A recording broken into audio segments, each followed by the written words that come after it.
السلام علیکم بھائیوں اور بہنوں، میری پچھلی ویڈیو کیونکہ ایک ملحد کے اعتراض کے اوپر تھی تو میں نے سوچا کیوں نہ اس ویڈیو میں ملحدوں کے نام نہاد عقلی اعتراضات کو عقل سے جواب دینے کی کوشش کی جائے۔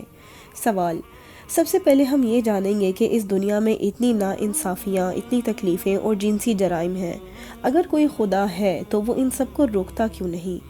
جواب: سب سے پہلے ہم یہ کہیں گے کہ یہ جرائم یہ بھی ثابت نہیں کرتے کہ کوئی خدا نہیں ہے۔ یہ تمام واقعات اس کی مرضی کے معاملات ہیں، یعنی وہ انہیں ہونے دیتا ہے، یہ اس کے نہ ہونے کا ثبوت نہیں ہے۔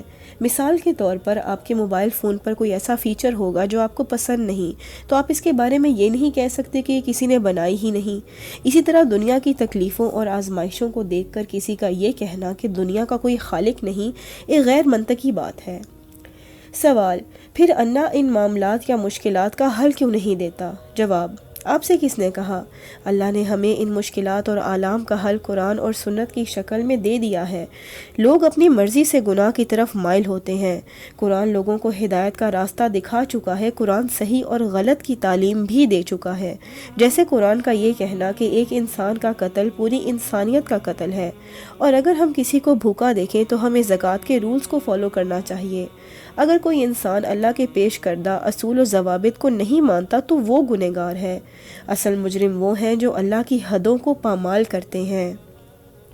سوال: آپ جس خدا کی بات کرتے ہیں اس کی طاقت تو لامحدود ہے اور وہ سب سے ہمدردی سے پیش آتا ہے، تو وہ گناہوں کو روکتا کیوں نہیں؟ کیا اس کی طاقت اور رحم محدود ہے؟ جواب: ان معاملات میں سوال طاقت اور رحم دلی کا ہے ہی نہیں بلکہ حکمت کا ہے۔ اللہ تعالیٰ تمام رحم اور ہمدردی کا ذریعہ ہے، وہی تو ہے جس نے ہمیں اس خوبصورت جذبے سے نوازا ہے۔ یہ ہماری ہمدردی جس کی بنا پر ہم مظلوم کے لیے دکھ محسوس کرتے ہیں، یہ اللہ کی عطا کردہ ہے۔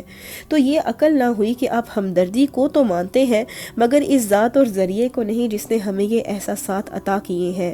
مثال کے طور پر اگر ایک انسان دوسرے انسان کو پانی کا گلاس پکڑاتا ہے تو ہمیں اس کی رحم دلی نظر آ جاتی ہے، مگر ہم اس رب کی رحمت اور عطا کو دیکھنے سے قاصر ہیں جس نے ہمارے لیے دریا بنائے، ہماری پیاس بجھانے کے لیے، ہم پر بارش نازل کی ہماری پھل سبزیوں کے لیے۔ آخر کیوں ہم اس ذات کی عنایتوں سے غافل ہیں؟ سوال: تو ہم ان آفتوں اور پریشانیوں سے کیا سیکھتے ہیں جبکہ آپ کے حساب سے اللہ بہت رحیم ہے؟ جواب: ہم یہ سیکھتے ہیں کہ اللہ نے انسان کو بڑی حکمت سے پیدا کیا ہے اور اسے فری ول یعنی اختیار دیا ہے۔ انسان اپنی مرضی سے گناہوں اور برائیوں کا راستہ اختیار کرتا ہے اور اللہ کی دی ہوئی آزادی کو مس یوز کرتا ہے۔ غلط یہ نہیں ہے کہ گناہ یا برائی کا وجود کیوں ہے، غلط یہ ہے کہ گناہ یا برائی کو اختیار کیوں کیا جاتا ہے۔ مثال کے طور پر آگ کو دیکھیں، آگ کے کتنے فوائد ہیں، مگر اگر ایک انسان اپنی مرضی سے اپنا ہاتھ آگ میں ڈال دے تو ہم یہ نہیں کہہ سکتے کہ آگ کا وجود ہی غلط ہے۔ اختیار ہی انسان کو انسان بناتا ہے اور ہمیں یہ صلاحیت ہے کہ ہم صحیح اور غلط میں فرق کر سکیں۔ انسان کی تخلیق میں کوئی برائی نہیں ہے بلکہ ایسے لوگ برے ہیں جو گناہ کو ترجیح دیتے ہیں۔ سوال: اس دنیا میں جو جنسی زیادتیاں ہو رہی ہیں نہ صرف عورتوں سے بلکہ بچوں سے، اس کا کیا جواز ہے؟ جواب: ہم یہ جان چکے ہیں کہ اللہ کی کوئی بھی تخلیق ایول یا بری نہیں۔ جیسے انسان کے اندر پائی جانے والی جنسی خواہش غلط نہیں ہے، اس کے کئی فائدے ہیں، جیسے شادی کرنا، ایک دوسرے کی خوشی کو یقینی بنانا اور گھر کو جوڑے رکھنا۔ مگر اگر کوئی شخص ان جنسی خواہشات کو جنسی استحصال میں استعمال کرتا ہے تو یہ اس کا جرم ہے، وہی اس کا ذمہ دار ہے، اللہ کی تخلیق میں کوئی مسئلہ نہیں۔ سوال: تو ان مظلوموں کا کیا گناہ ہے جن کے ساتھ ریپ جیسے جرائم ہوتے ہیں؟ جواب: آخر کیوں ہم ایک فلم کے دوران کرداروں کے ساتھ ہونے والی برائی پر افسردہ ہوتے ہیں جبکہ ہمیں پتہ ہے کہ ایک خوشحال اختتام ان کا منتظر ہے؟ مثال کے طور پر سوچیں، ایک انسان ایک بھیانک خواب دیکھتا ہے، خواب کے دوران اسے لگتا ہے کہ یہ خواب سالوں پر محیط ہے، مگر جب وہ نیند سے جاگتے ہیں تو پانی کا ایک گلاس ان کی تکلیف اور رنج کو دور کر دیتا ہے۔ اس سے الٹ سوچیں کہ ایک انسان کی زندگی میں بہت پریشانیاں ہیں، مگر کبھی وہ ایک اچھا خواب دیکھنے سے خود کو بہت بہتر محسوس کرتا ہے۔ تو ایسا کیسے ہو سکتا ہے کہ اللہ جو ہماری تکلیفوں کو ایک خواب یا ایک پانی کے گلاس سے فراموش کرا سکتا ہے، وہ دنیا میں ملے ہمارے دکھوں سے ہمیں نجات نہیں دے گا، وہ ہمیں یہ تمام دکھ بھلا دے گا۔ کیسے؟ ہمیں ابدی جنتوں کا وارث بنا کر۔ تو جب آپ ایمان بالآخرت رکھیں تو دنیاوی مشکلات آپ کو چھوٹی نظر آنے لگتی ہیں۔ سوال: یہ سب ٹھیک ہے، مگر کیا اللہ ان گناہوں کو روک نہیں سکتا؟ کیا وہ کسی ریپ کو روک نہیں سکتا؟ بے شک وہ ہر چیز پر قادر ہے، مگر اللہ کا فیصلہ اٹل ہے۔ وہ وہی کرتا ہے جو سب سے منطقی ہو، ورنہ پھر کورٹس اور عدل و انصاف ختم ہو کر رہ جائے، کیونکہ جیسے ہی کوئی انسان جرم کرنے لگے گا وہ روک دیا جائے گا۔ تصور کریں کہ کوئی انسان کسی کو چاقو مارنے کی کوشش کرے مگر چاقو اندر ہی نہ جائے، یا کوئی آپ پر گولی چلائے لیکن گولی نکلے ہی نہ۔ اگر معجزاتی طور پر تمام جرائم روک دیے جائیں تو پھر امتحان اور آزمائش نہیں رہے گی، یہاں تک کہ نیک اور بد انسان میں کوئی فرق ہی نہیں رہے گا۔ مثال کے طور پر ایک انسان جنسی درندہ ہے اور دوسرا نیکوکار، مگر کیونکہ ان کے پاس اختیار نہیں ہے کہ دونوں روحیں ایک ہی درجے پر ہوں گی، یعنی برابر، تو کیا آپ کسی ریپسٹ کے ساتھ یا برابر درجے پہ خود کو سوچ سکتے ہیں؟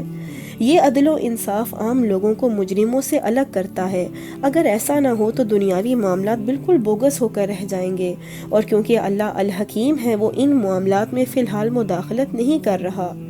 سوال: مگر اگر یہ جرائم نہ ہوں تو دنیا ایک بہتر جگہ بن سکتی ہے؟ جواب: یہ دنیا جنت نہیں ہے، یہ تمام انسانوں کے لیے آزمائش گاہ ہے۔ یہاں ہمیں الگ الگ طریقوں سے ٹریننگ مل رہی ہے۔ ہمیں اس دنیا کو جنت بنانے کا کام نہیں دیا گیا۔ ان آزمائشوں کے ذریعے ہماری روحیں بہتری کے درجے طے کرتی ہیں، تو زمین وہ جگہ ہے جہاں ہمیں خود کو سنوارنا ہے۔ سوال: مگر یہ سب چیزیں صرف تبھی منطقی ہیں اگر جنت کا وجود ہے۔ کیا آپ جنت کے وجود کو ثابت کر سکتے ہیں؟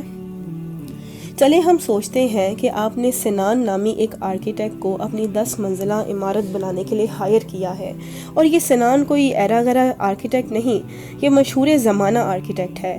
جس دن وہ آپ کی عمارت کو تعمیر کرنا شروع کرتا ہے، آپ سے کوئی آ کر کہے کہ سنان آپ کے گھر کی چھت نہیں بنائے گا اور اس کو یوں ہی چھوڑ دے گا، کیا آپ اس کی بات کا یقین کر لیں گے؟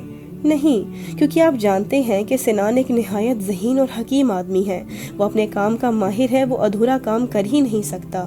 اسی طرح اس کائنات میں اللہ کی حکمت کی ان گنت مثالیں موجود ہیں، وہ کبھی کوئی بھی کام ضائع نہیں کرتا، وہ کچھ ادھورا نہیں چھوڑتا۔ تو یہ سوچنا کہ وہ حکمت والا رب اس دنیا کی عمارت کو آخرت کی چھت کے بنا چھوڑ دے گا بالکل فضول ہے، غیر عقلی ہے۔ اللہ تعالیٰ الحکیم ہے، وہ دنیا کو آخرت کی چھت سے کنیکٹ کرے گا، وہی مجرموں کو سزا دے گا اور نیکوکاروں کو ان کی جزا ملے گی۔ آخرت اس دنیا کا تسلسل یعنی کنٹینویشن ہے۔ اللہ تعالیٰ ہمیں جنت میں جگہ دے۔